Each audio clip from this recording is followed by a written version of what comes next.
Y tenemos hoy el privilegio de contar con Valentino Contreras, que es un gran jazzista, productor. A raíz de eso, Agustín Lara le puso de apodo el anticristo del jazz. Hizo una misa, pero en jazz. También están los conciertos que ya te quieres bajar, ¿no? Porque no conectaste y está todo terrible. La verdad no le importaba lo que opinaran los demás. Él estaba metido en su viaje musical. De todo y nada, con Paco Maciel y Ulises Paniagua. Cine, literatura, historias únicas.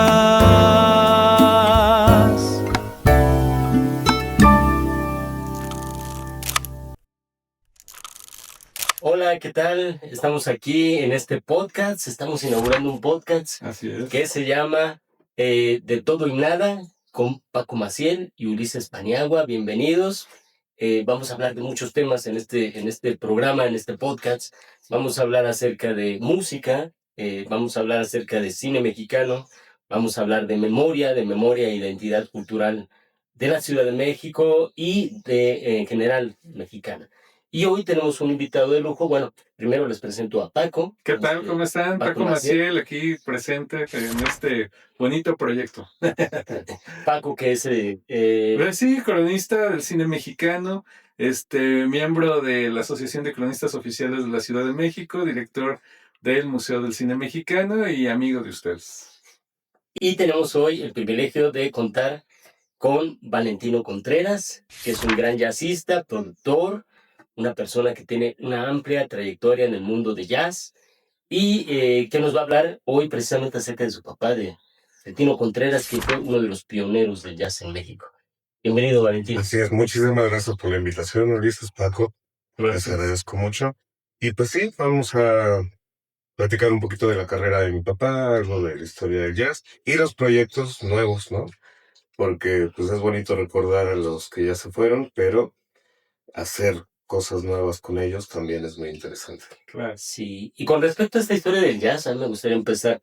Me busqué unos datos bien raros, ¿no? Vamos a ver. Este es el más raro que encontré, que dice que como el primer antecedente del jazz en México fue una orquesta, que era la orquesta del 8º Regimiento de la Caballería del Ejército Mexicano, ¡Órale! que participó en una exposición del algodón en 1884-1885 en Estados Unidos y que contribuyeron a la formación del campo musical de Sí, yo tengo entendido que pues en la prehistoria del jazz, o sea, a fines del siglo XIX, porque todo empezó en Nueva Orleans, ¿no? Ajá. Y ahí había eran como que un puerto donde llegaban gente de todos lados, todos entre españoles, franceses, mexicanos, negros, ese intercambio cultural y musical fue lo que le dio nacimiento al jazz. Y comentan que el uso de la guitarra, viene directamente de México. Sí, seguramente. Como la guitarra típica del cowboy, del country y todo eso, viene a través de las oleadas de México hacia arriba. Claro. Y sí hay una gran mezcla de música, bueno, de tanto español al paso doble y todo eso, en los inicios del jazz en Nueva Orleans. Valentino, tú, bueno, hay siempre una polémica acerca de la palabra jazz, ¿no? ¿Qué significa jazz? Se les da muchas connotaciones. ¿Tú, qué, ¿Tú qué entiendes o qué pensarías que es el jazz para ti? ¿O qué conoces como definición de jazz y qué es el jazz para ti? Ok. Digo, el jazz es un género que afortunadamente, como se ha expandido mucho a lo largo de todo el mundo, ¿no? Y a lo largo del tiempo. Entonces ha evolucionado un montón. Entonces ya es como que muy complicado poder decir, esto es jazz y esto no es jazz. Básicamente lo que se supone que debe de tener es improvisación. Tener la excusa de un tema y ya después cada músico ponerse a improvisar sobre la armonía o sobre la estructura que hayan definido. Pero para algunas otras personas también tiene que haber un lenguaje armónico específico. El jazz tiene una manera de armonizarse, ¿no? Tiene ciertos tipos de acordes que te dicen, eso es jazz. Pero eso también se ha ampliado mucho. Entonces, por ese lado también es un poco complejo. En alguna época se no usaba el lenguaje de bebop, no era jazz. Claro. Pero entra el jazz latino, que no tiene nada que ver con el bebop, y sí es jazz. Ujú. Entonces es complicado. La verdad es muy complicado poder decir tú sí y tú no. Pero yo creo que mientras se mantenga la cuestión de la improvisación, que es lo que hace que ya sea interesante, ¿no? Poder ver a alguien creando en el momento. Creo que esa sería como que la definición más amplia y con la que yo estaría más de acuerdo. Totalmente. Sí, pues mira, yo por ejemplo he escuchado, ¿no? Que por ejemplo Johann Sebastian Bach fue uno de los primeros jazzistas posiblemente, porque muchas de sus obras, pues aunque fueron registradas en partituras y demás, él sí empleaba mucho la improvisación, ¿no? Totalmente. Entonces, y pues que era un espectáculo, según decían, verlo tocar su órgano, porque pues nunca era igual una pieza, o sea, una pieza podía, es más, dependiendo del estado de ánimo del músico, en este caso de Bach, podía, tardarse, pues no sé, 10 minutos más, o sea, Sí, y además, sí. pues estructuralmente, ¿no? O sea, la música de Bach, pues es para la música occidental, pues una base, ¿no? Estructuralmente hablando, ¿no? Claro. Sí, completamente. De hecho, la improvisación, digo, no le pertenece solo al jazz, ¿no? Hay muchos géneros de música que la requieren. Todos los preludios, de quien sean, eran improvisar. Usaban para improvisar y las fantasías también eran En el improvisar. blues, ¿no? Les entrevistado un poco. En el blues, claro, sí, La décima mexicana, la décima veracruzana. Ujú. Sí, Ujú. de alguna manera. Pues sí, es que yo creo que en el origen y sobre todo en nuestra raíz negra tenemos mucho de improvisación y pues tú lo sabes, en Veracruz, en Oaxaca, en Guerrero, nosotros por ejemplo teníamos mucha, digamos, una población afroamericana, afromexicana.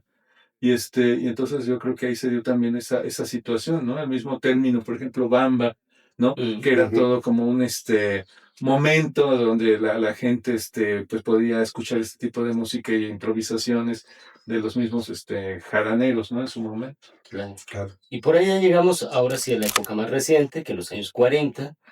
Este dato yo no lo conocía, empecé a buscarlo y descubrí que había lugares donde se tocaba jazz en los años 40. El primer lugar donde se tocó jazz en 1949 es un lugar llamado Yuma, el Yuma, fundado por unos actores Manolo Calvo y Jorge Fábregas. Ujú. Yo no tenía ni idea de eso, les confieso. Sí, Yo sí, sí. tampoco. Y después en el 50 entran ya lugares como la Astoria, el Íntimo y Cardini Internacional. Ujú. No sé si ustedes los habían escuchado alguna vez. Pues Eso mira, creo que no, yo. llama la atención el nombre de Yuma. Ajá. ¿Sabes por qué? Porque mira, en Cuba a los norteamericanos se les llama Yuma. Esto por esto es más reciente, desde luego, tiene que ver con una película de vaqueros, que creo que se llamaba 9:30 en Yuma, algo así se llamaba. Y entonces ya, de manera genérica, en vez de decir gringo, como nosotros decimos, en Cuba se dice Yuma. Y pues y ahí viene una situación muy interesante porque, por ejemplo, Covarrubias, ¿te acuerdas de artista plástico? Él fue a Nueva Orleans a tratar de retratar a los músicos de jazz de Nueva Orleans, ¿no? Recientemente hubo una exposición muy interesante, una recopilación de la obra de Covarrubias, pero me llama mucho la atención. Pero además, o sea, yo creo que dicen que desde a partir de los años 40, no sé, yo me aventaría a decir que ya había algo previo, fíjate. Sobre todo sabiendo la vida musical que había en México, Claro, yo estoy seguro que, aunque no se definía como jazz, ya había algunas manifestaciones del mismo. seguramente Es muy sí. probable. Es muy probable. En el norte, sobre todo, Ciudad Juárez, en las fronteras, seguramente Tijuana también. Desde los 30 ya se tocaba jazz en lugares. Mi abuelo era baterista también Ah, sí. y tenía una orquesta de jazz. Wow. Tocaban Dixieland, ¿no? Ese tipo de Ujú. jazz. Y ya lo tocaban allá. Sí, además hay que recordar que estaba en el antecedente esta película, El cantante Sí. de jazz, ¿no? Debió haber influido mucho. Del 29, claro. Sí, claro. Sí, la primera película. De Jazz Singer. Sí, Sonora, aunque no, no con sonido directo, ¿no? Era con discos. ¿No? La primera película con sonido ya, completo, pues es una película mexicana, Santa, de 1931, creación de los hermanos Rodríguez. Interesante. Y hablando de discos, aquí ya llegamos un poco más al tema, que es lo que queremos hablar un poco, de un disco que se vuelve pues una leyenda prácticamente, que se graba en 1954. Estaba yo por ahí investigando que los convocó el periodista Roberto Ayala y que tú nos comentabas que se grabó por Orfeón.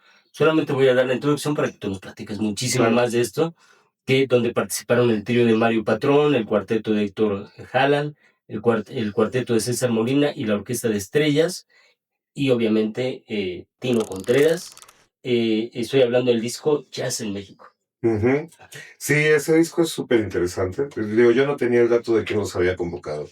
De hecho, toda la vida me había quedado con la intriga de cómo nació esto.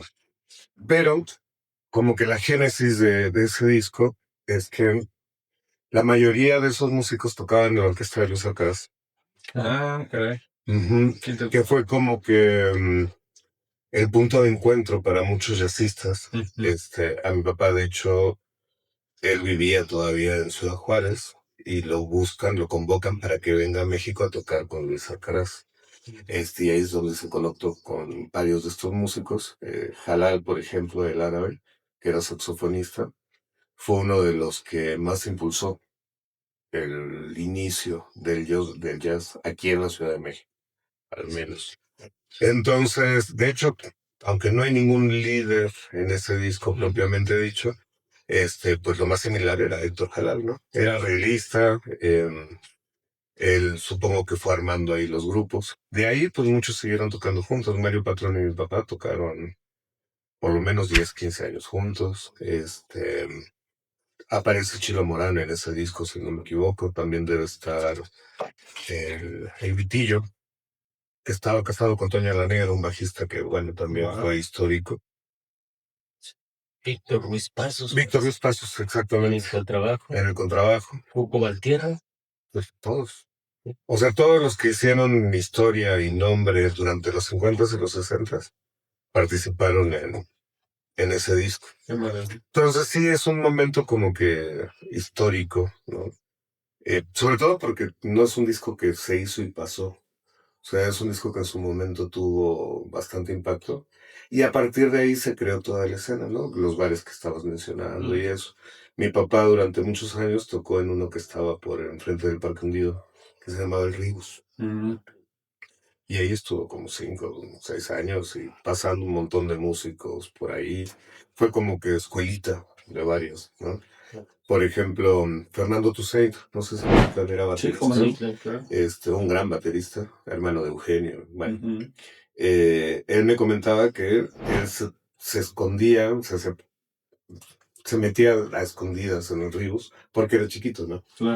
Para poder ver a mi papá, ¿no? Y que fue una gran influencia para él. Entonces yo creo que ese disco simboliza bastante bien la época de oro del jazz en México. Maravilloso. ¿Y se puede conseguir ese disco? Sí. Yo lo encontré hace muchos años, lo encontré en el 99 en una tienda de discos que había en Plaza de Galerías, la de las Estrellas. Lo compré, se lo robó mi papá. Y ahora está en su casa, no lo he podido recuperar. Pero poca gente lo tiene, es complicado, no ha tenido reediciones ni nada. Y es lamentable, ¿eh? Es un disco que sería muy bonito que alguien pudiera recuperar los derechos y reeditarlo. Porque digo, como ya no existe Orfeón. Sí, porque es ya un documento tal como tal. Sí, ¿no? Entonces, vale mucho la pena.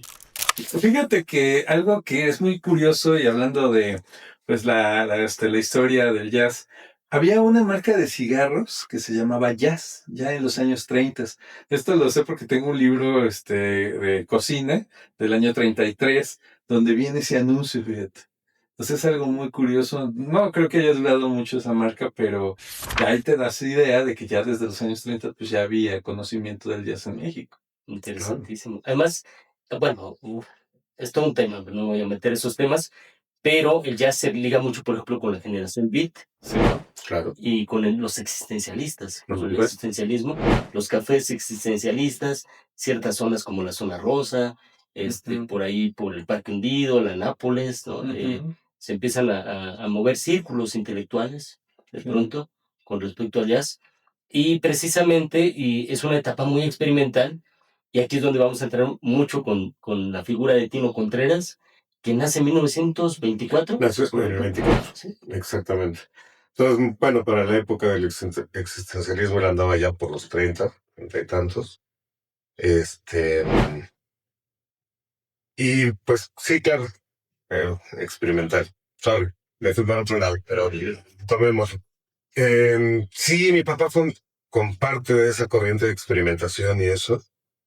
Para él siempre fue muy importante remarcar la mexicaneidad de su jazz, por decirlo de alguna manera. Tal vez me inventé la palabra, pero el primer disco que grabó, de hecho, no fue de jazz, fue un disco de merengue.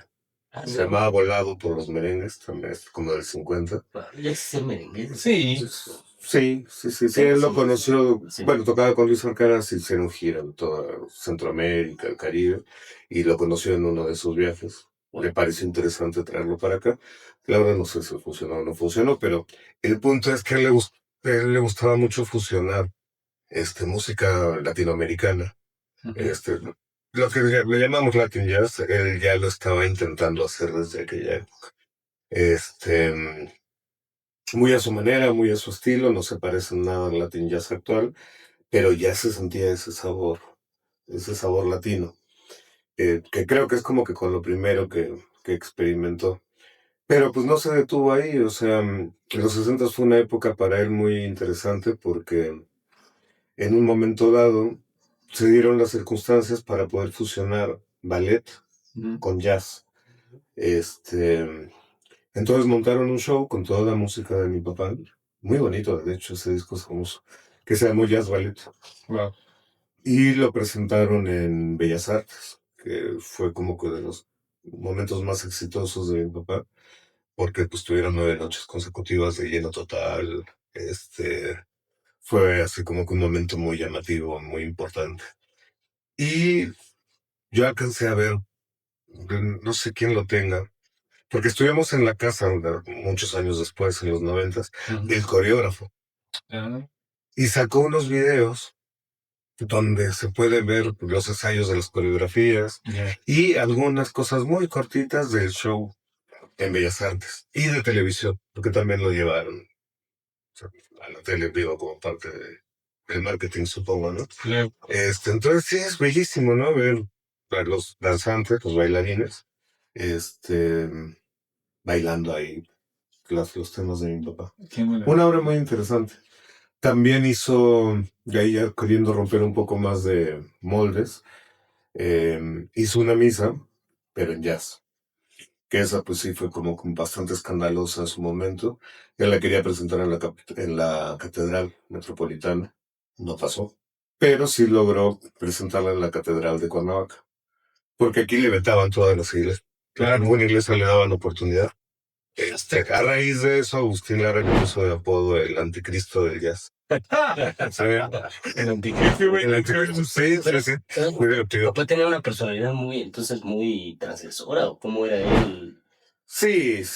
A él la verdad no le importaba lo que opinaran los demás. Él estaba metido en su viaje musical, ¿no? Y, y sí era como que muy fanático de encontrar lenguajes nuevos, de agregarle cosas al jazz. En poquitos años después, pero ya en los 70, por ejemplo, logró echar mano de los instrumentos de Julián Carrillo, los del sonido 3, y grabó 2 discos con eso. Uno que se llama Tino Contreras, pero con K. Andaba bien loco en aquel momento. Que pues está repleto, ¿no? De los sonidos de las arpas, sobre todo, utilizó los pianos, no tanto. Y también, poquito después, grabó otro disco que se llamó El Ocaso del Quinto Sol. No, La Sinfonía del Quinto Sol, que aparte de las arpas del sonido 13, también incluye sonidos prehispánicos, percusiones, caracoles. Muy lindo, muy interesante. Y ya como que lo último fue la misa en jazz. ¿Y cómo llegaba, o tú sabes un poco cómo llegaba a esas experimentaciones? ¿Qué leía? ¿Qué estaba viendo? ¿Con quién platicaba? O... Fíjate que esa pregunta está buena, porque no tengo ni idea. Este, porque cuando mi papá grabó en los 60 yo no existía, ¿no? Yo nací en el 71. Ajá. Cuando mi papá grabó los discos estos de los 70, yo tengo imágenes de haber estado en el estudio, haber visto los instrumentos, todo eso. Pero era muy chiquito como para tener alguna noción. Después yo me fui a vivir a Argentina, todos los 80, y estudié allá. Y para cuando regresé, esa etapa de mi papá de andar de experimentador y todo eso, ya no existía. De hecho, en los 90 mi papá grabó muy poco y yo creo que habremos grabado 2 discos, cuando mucho, durante todos los 90.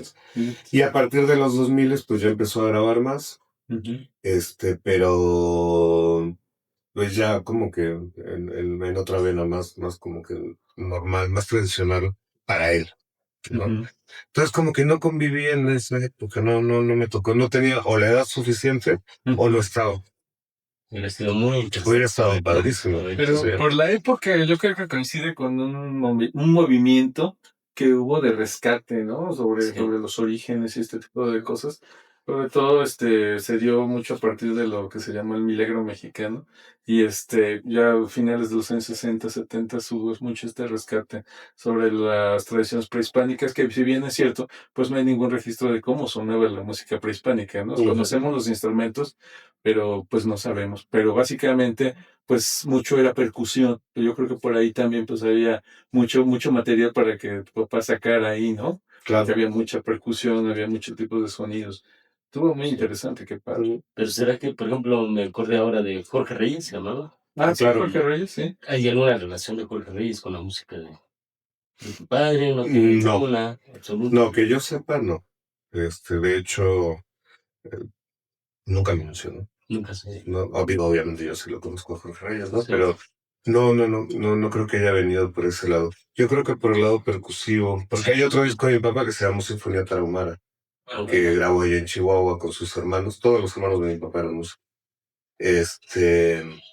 Y pues sí, todo te recuerda ahí a sonidos, a percusiones tribales, ¿no?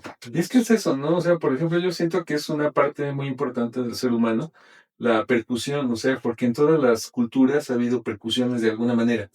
Y es que pues tiene que ver con el latido del corazón, tiene que ver con el, no sé, o sea, esa misma dinámica que tiene el cuerpo humano, ¿no?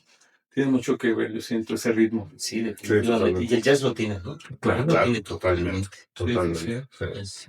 Es muy orgánico. El jazz es lo que tiene, que yo siento que surge del artista, ¿no? O sea, en el momento precisamente de su creación, está muy íntimamente relacionado con su esencia como ser humano. Es muy visceral. Sí, totalmente. Porque el jazz lo estás tocando en ese momento, y ese momento es irrepetible, ¿no? Sí. Mientras estás improvisando, pero aunque no estés improvisando, estás acompañando a los demás a improvisar, y la comunicación es muy profunda, ¿no? O sea, ves que alguno hace una figura rítmica, entonces lo apoyas. Yo toco bajo. Sí. Entonces lo apoyas, ¿no? O va a ir para un lado y lo sigues, sube, entonces subes con él. Eso creo que lo hace muy poderoso al género. Sí. Porque, yo toco, no solamente toco jazz, ¿no? Y en otras cosas que también me gustan mucho, la cuestión está como que mucho más controlada. O sea, como que tú vas preparando más hacia futuro qué va a escuchar el público. Cuando haces pop, haces todo un diseño previo y sobre eso vas trabajando. En cambio, el jazz es inmediato. Hoy me desperté así. ¿Qué te parece? Ajá. Está padrísimo. Yo siempre he tenido una duda, como, a mí me gusta mucho el jazz, me gusta mucho. Y siempre me he preguntado, yo me imagino que ustedes como músicos, hay conciertos, bueno, no conciertos, hay presentaciones que recuerdan perfectamente la improvisación de alguien que estuvo así como que dice, ese día ¿no? Pues Charlie Parker fue Dios, ¿no? sí, Sí. sí. Fíjate que eso, hasta hace poco estaba viendo una entrevista de Paco de Lucía, que él era muy demandante, muy exigente consigo mismo. Pero me sentí muy relacionado, porque comentaba que pues él tocaba feo. Mentira, ¿no? Pero para él tocaba feo y que él se subía al escenario esperando que ese fuera el día que realmente tocara bien. Ajá. Y que recuerda unos 5 o 6 conciertos donde él decía de sí mismo, wow, hoy sí Ahora que sí me increíble salió, que pues". toqué. Sí. Decía, pero uno siempre se sube con la esperanza de que sea uno de esos días Sí. y no pasa muy a menudo. Y efectivamente, no pasa tan a menudo. Yo tengo recuerdos de conciertos con mi papá, pues como de unos 5 o 6, Ajá. que fueron espectaculares, que todo salía mágico. Tuvimos uno, por ejemplo, en San Miguel de Allende en el 95, Ujú. que fue una locura. O sea, conectamos, era un trío nada más. Veníamos al Teatro Vuelto Loco porque conectamos muy fuerte. Yo me imaginaba ya para dónde iba a ir mi papá y antes de que lo hiciera yo ya estaba ahí. O sea, una cosa casi de medium, ¿no?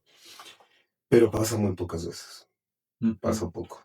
También están los conciertos que ya te quieres bajar, ¿no? Porque no conectaste y está todo terrible. Dice que ya se acabe esto, por favor. Sí. Pero la mayoría son normales y de repente tienes esos momentos para los que vives, ¿no? Esos momentos mágicos donde todo sucede bien, todo es bonito, te entiendes todo. En Haití también tuvimos uno así, que estuvo buenísimo. Y ese se grabó, por suerte. Ah, qué bien.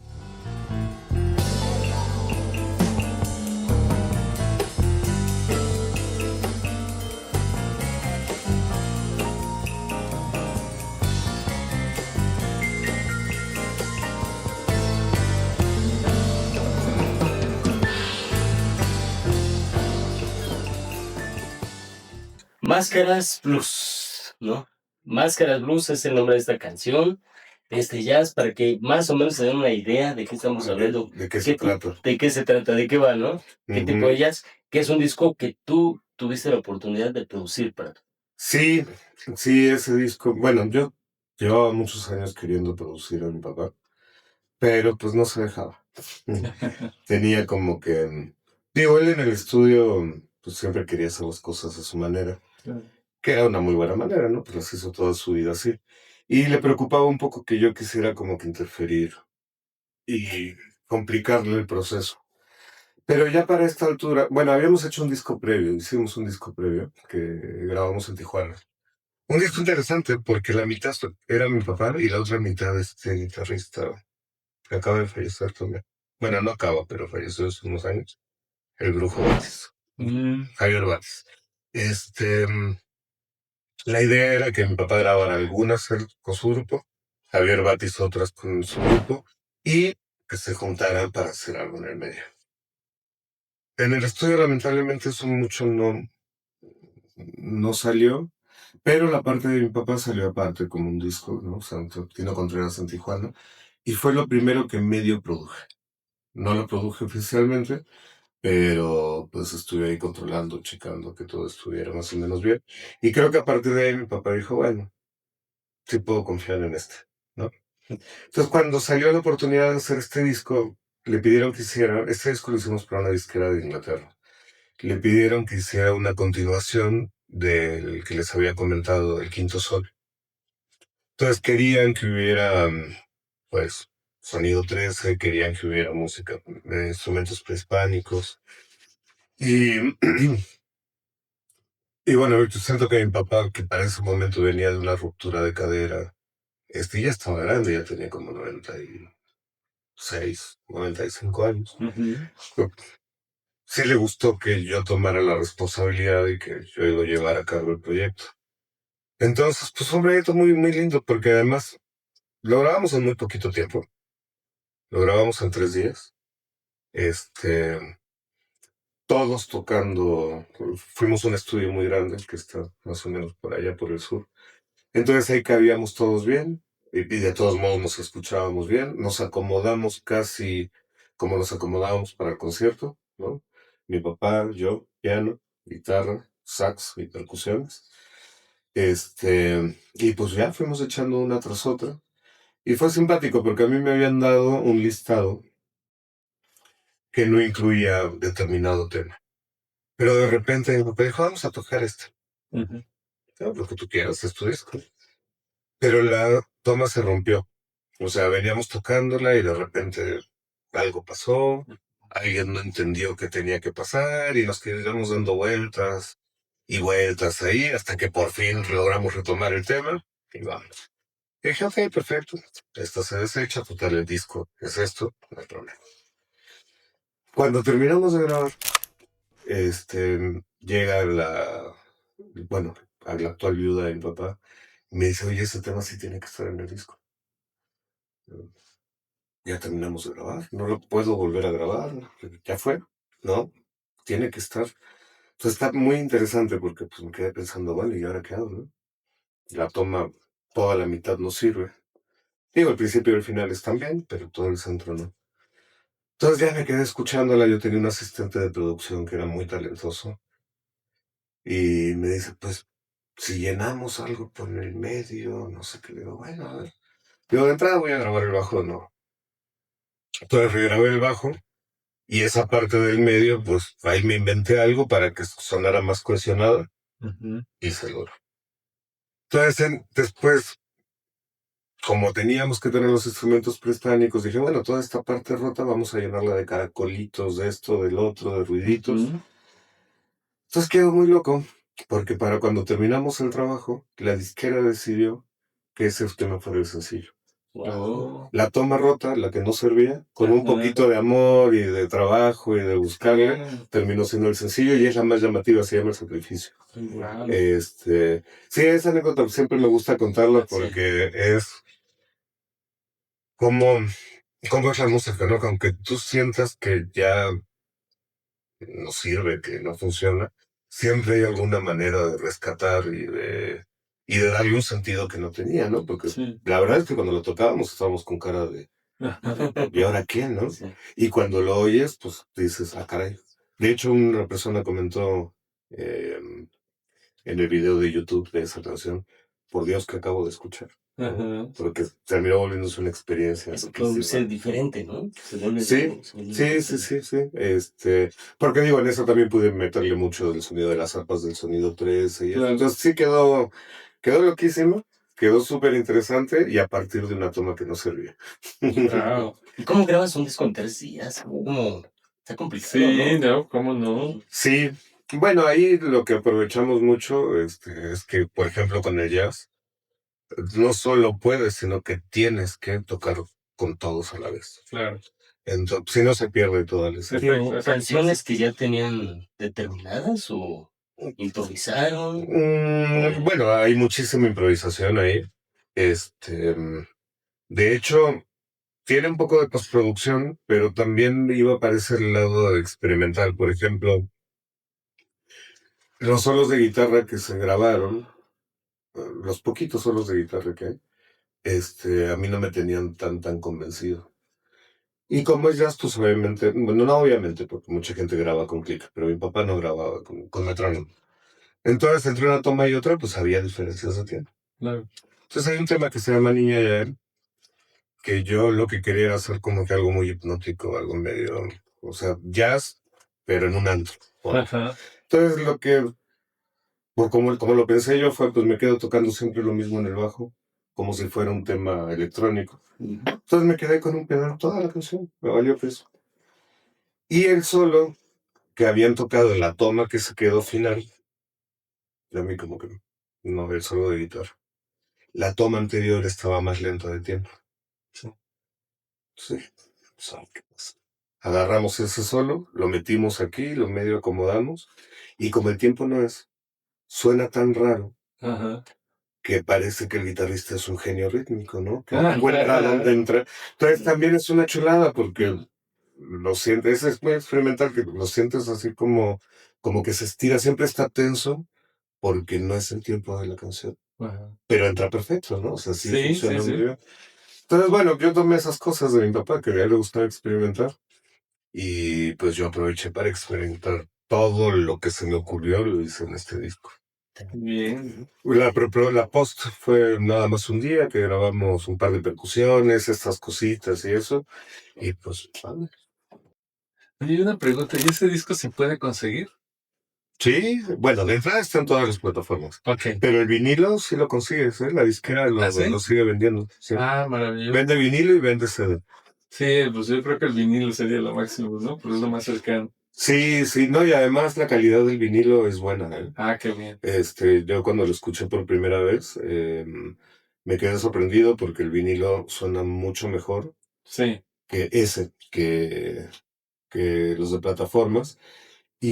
Pero normalmente, últimamente no está pasando eso porque tienes que hacer una mezcla especial para vinilo. No es la Totalmente. misma mezcla que para digital.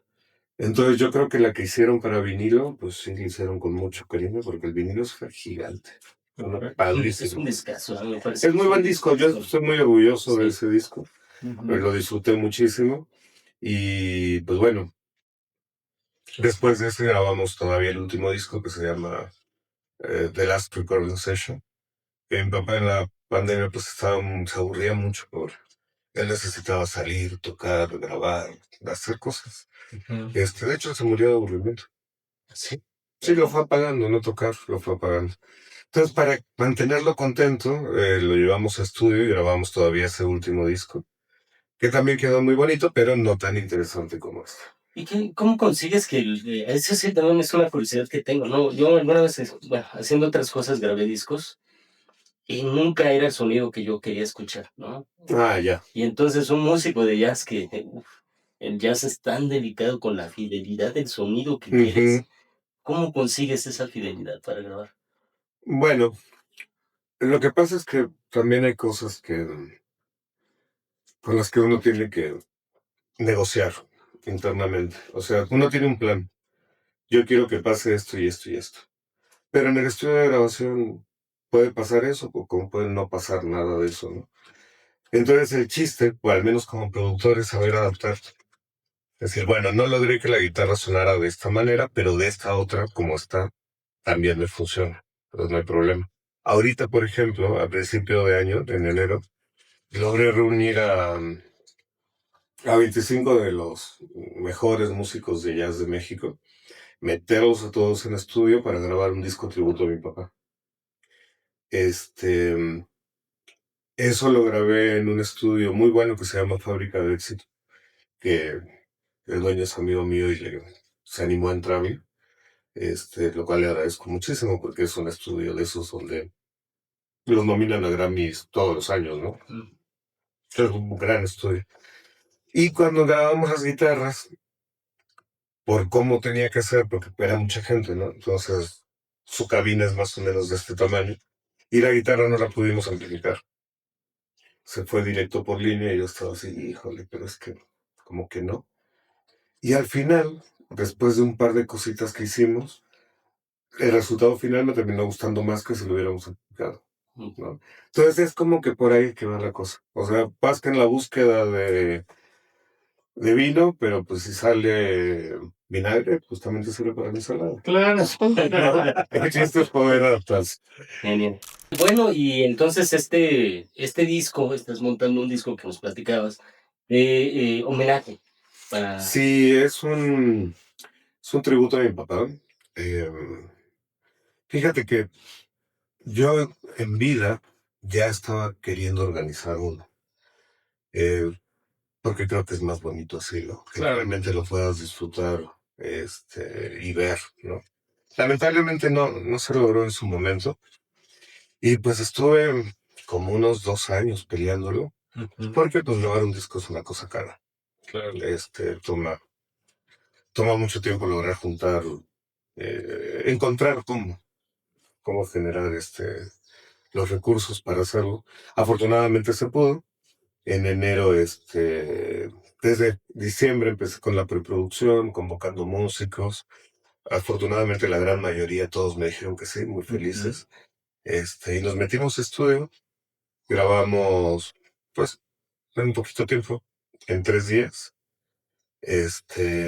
Y cada día tuvo su magia diferente. En el día 1 hay un tema de mi papá que se llama Blues Way, que que no compuso en Argentina, digo, él fue a Argentina muchas veces cuando yo estaba viviendo allá, pero que a mí siempre me sonó como a tango. Ajá. Entonces logré, y digo, cuando estaba en la preparación del disco, pues vas viendo cada tema y dices, bueno, tal vez quiero esto, para yo creo que nos vamos a ir por aquí o por allá, etcétera, ¿no? Y ese se me antojaba mucho con bandoneón. Y afortunadamente logré que, pues, el bandoneonista, creo que el mejor, o por lo menos todo el mundo me dijo que él era el mejor, sin querer ofender a otros bandoneonistas. César Holguín, pues feliz, me dijo, sí, claro, cuenta conmigo, ¿no? Entonces ese día fue el último tema que grabamos, ya en la tarde-noche, y la atmósfera del estudio, pues no saben lo que era, es un momento mágico, ¿no? Porque estaba Alex Mercado, Gabriel Puentes en la batería, Aarón Cruz en el bajo, César Holguín en el bandoneón y Damián Portugal en el saxo. Y pues se notaba que estábamos haciendo algo maravilloso, algo realmente guapo. De hecho, va a ser el sencillo del disco. Entonces, como que cada día tuvo sus puntos así de... El segundo día yo logré rescatar una voz de mi papá. Yo, para uno de sus cumpleaños, ya de grande, cuando cumplió como 85, le quise hacerle un arreglo sobre una canción de él. Entonces, lo que esté la cancioncita, todo, lo llevé para la casa, vente.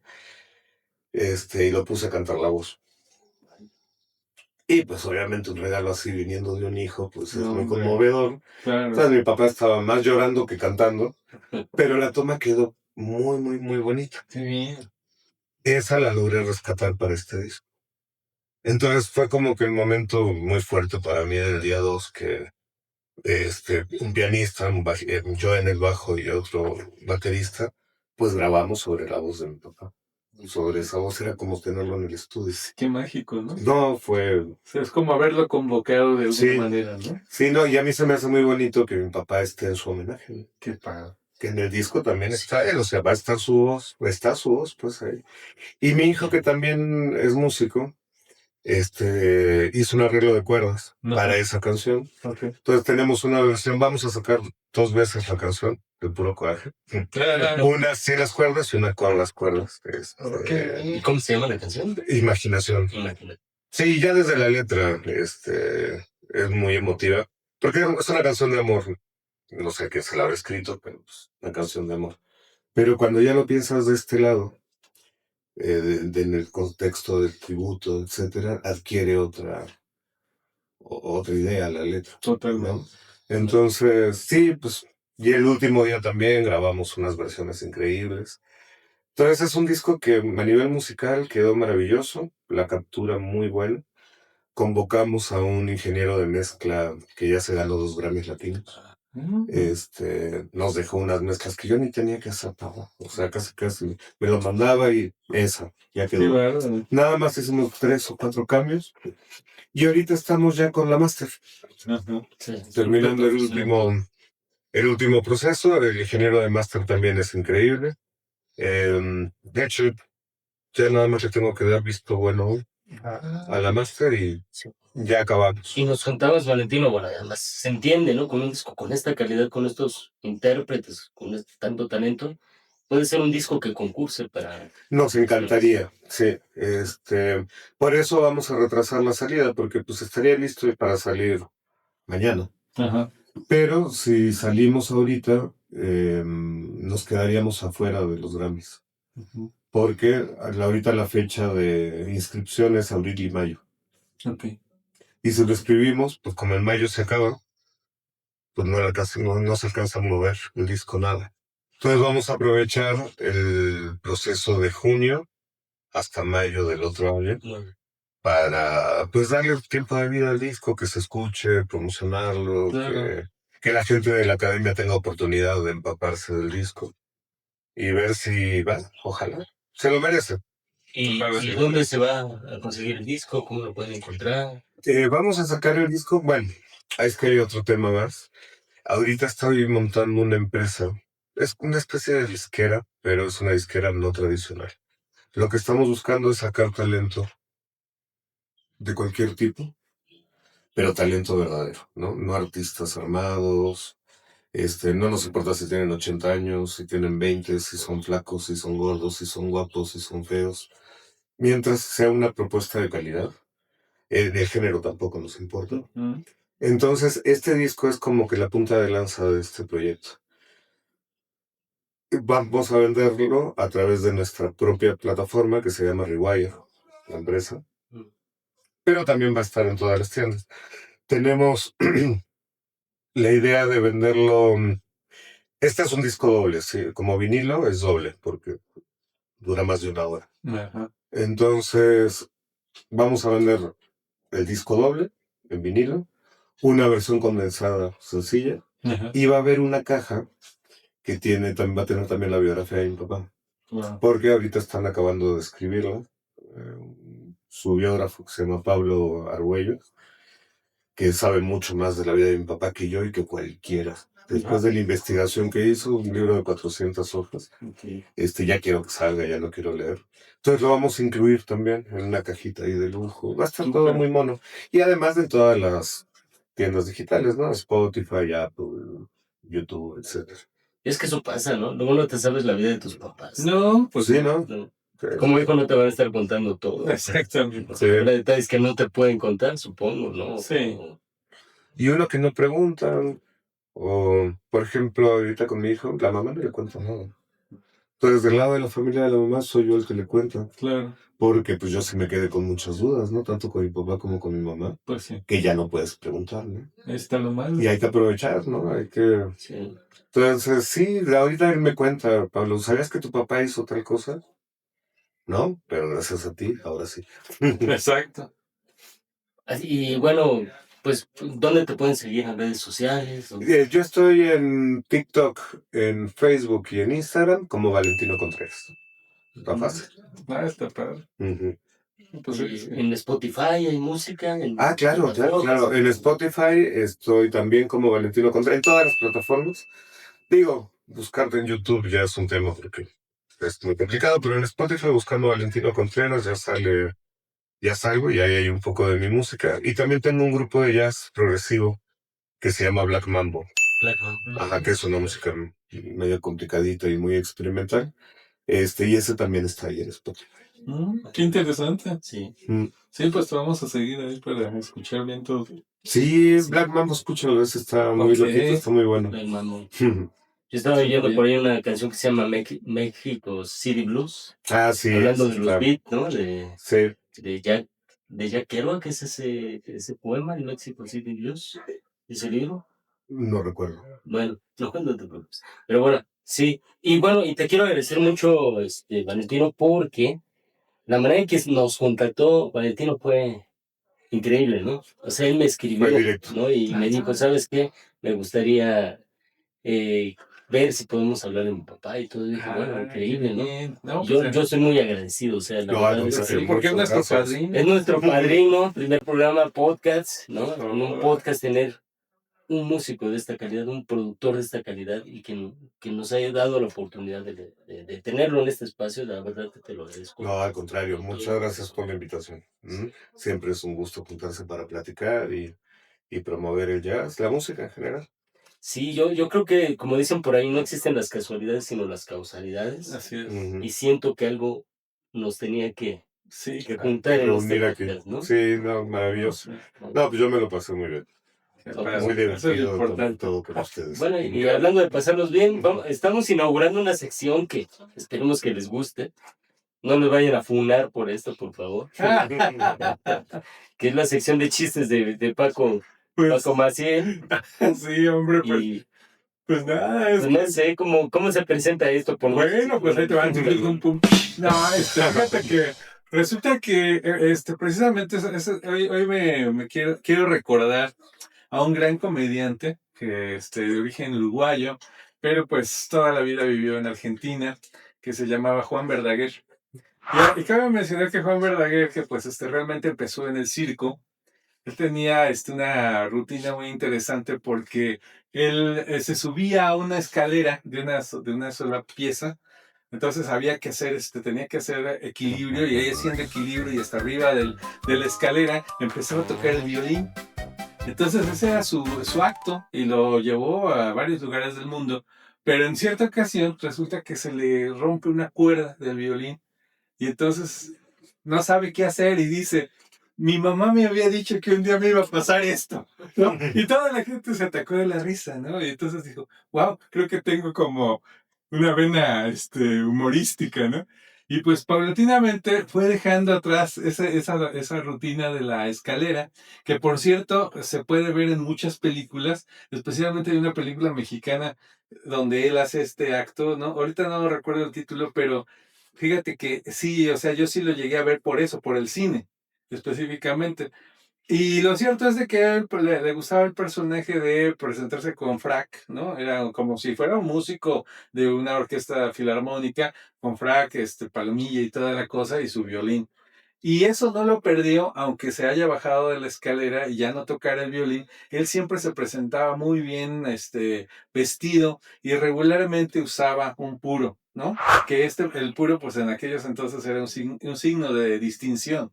Entonces, él decía, ¿no? Dice, y les voy a platicar por qué es que yo utilizo el puro. Dice, es que resulta que en cierta ocasión, dice, un tiburón se enamoró de un submarino atómico.